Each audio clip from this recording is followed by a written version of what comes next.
Continuing our discussion of mathematics, now I want to start talking about vectors. And first of all, we'll look at some basic definitions and operations, and then we'll do some examples. So first of all, basic definitions. A vector, of course, is characterized by a magnitude and direction. And the general definition diagram for vectors is given on the sketch here. So we have a right-handed Cartesian coordinate system, x, y, and z, with unit vectors I, j, and k in those directions respectively. So in two dimensions, more simply, in the xy plane, let's suppose we have some vector v, as shown here. We can write the vector v as being vxi plus vyj, where vx and vy are the components of the vector in the x and y directions, the scalar components. So vx and vy are the rectangular components of the vector, where simply vx is equal to v cosine theta, vy is equal to v sine theta, where v is the magnitude of the vector, which sometimes we write like that to be more careful, but I'll just write it as v without a vector symbol, denotes the magnitude of the vector. And theta is the angle of the vector to the x-axis in this case. The magnitude of the vector v is the square root of the sum of the squares of the individual components, and the angle theta is the arctangent vy over vx from simple geometry. More generally, in three dimensions, using the right-hand rule again for the coordinate system x, y, z, we can write the vector in three dimensions in this form, vxi plus vyj plus vzk. And again, the magnitude of the vector is the sum of the squares, the square root of the sum of the squares of the individual components. Another useful construct is the unit vector. And a unit vector is a vector of length unity, or 1, which lies in the direction of the original vector. So in this case, for example, if we have a vector v, the unit vector along this axis here, denoted by n, is equal to the vector divided by the magnitude of the vector. In other words, it has a length of 1. So this is convenient because we can also write our original vector in this form, that the vector is equal to the magnitude multiplied by its unit vector. And the components of the unit vector in the x, y, and z directions we can denote by ex, ey, and ez, so we can also write the unit vector in this form. And it's also useful to use the direction cosines. The direction cosines are the cosines of the angles that the vector makes with the x, y, and z axes. So, for example, in this case, theta x here is this angle, the angle of the vector relative to the x-axis. And the direction cosines are cosine theta x, cosine theta y, etc. And these direction cosines are in turn the scalar components of the unit vector. So ex here is equal to cosine theta x, ey is equal to cosine theta y, etc. So we can also write the unit vector in this form. N is equal to I cosine theta x, etc. We can do a number of manipulations with vectors, most simple, of course, being addition and subtraction. So in this case, we have two vectors, a and b, denoted by a is axi, ayj, etc. And to add those two vectors, a plus b, we simply add the components in the x, y, and z directions. So the I component is just ax plus bx, the j component is ay plus by, etc. And to subtract them, we just subtract the components of the second vector. So, for example, let's suppose I have two vectors, v1 and v2, as shown here. The summation of them is given by this here. So in this case, v is the resultant of those two vectors, or the sum of them. And we can also obtain this by vector addition, just adding the vectors head to tail. So v1 plus v2 here, and the summation of those two is the final line which closes the polygon, or the triangle in this case, is V, is therefore the summation or the resultant, which you can see is exactly the same as we get by forming the resultant here. But again, we can do this by simply adding the individual x and y components.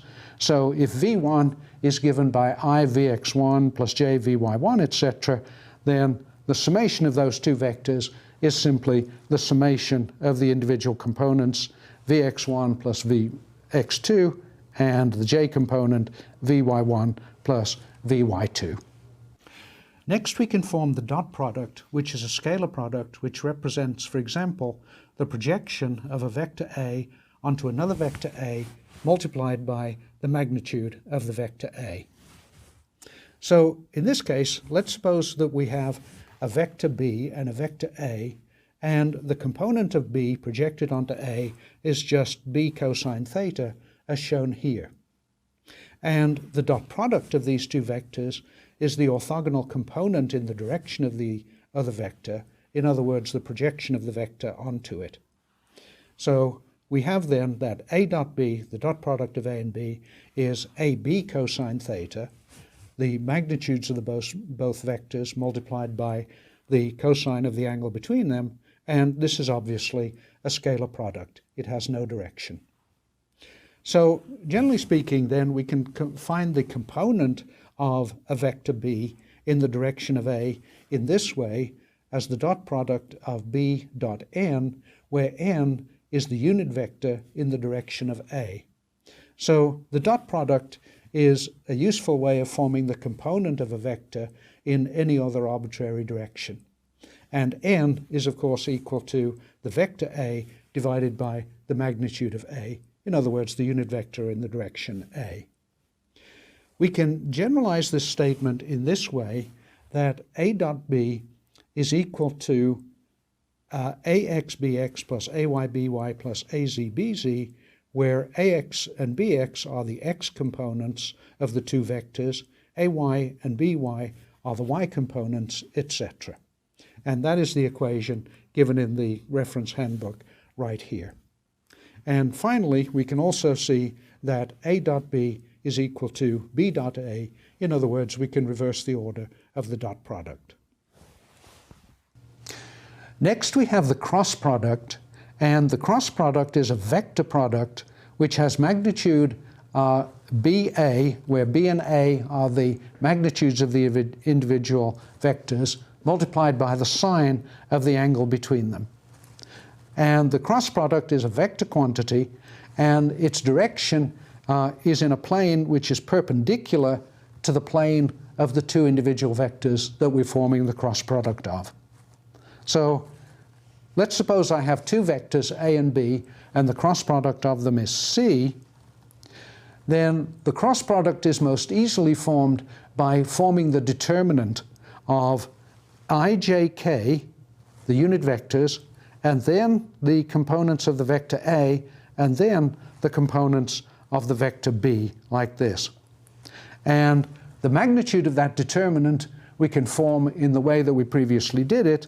So the I component here, cross that out, it's I multiplied by ay bz minus az by is the first term. Then the j term, the second one, j component, cross this and this out, and the signs multiply, alternate rather, so it's minus j multiplied by ax bz minus az bx is this term, and similarly for the k term, except that because of the alternating signs is plus.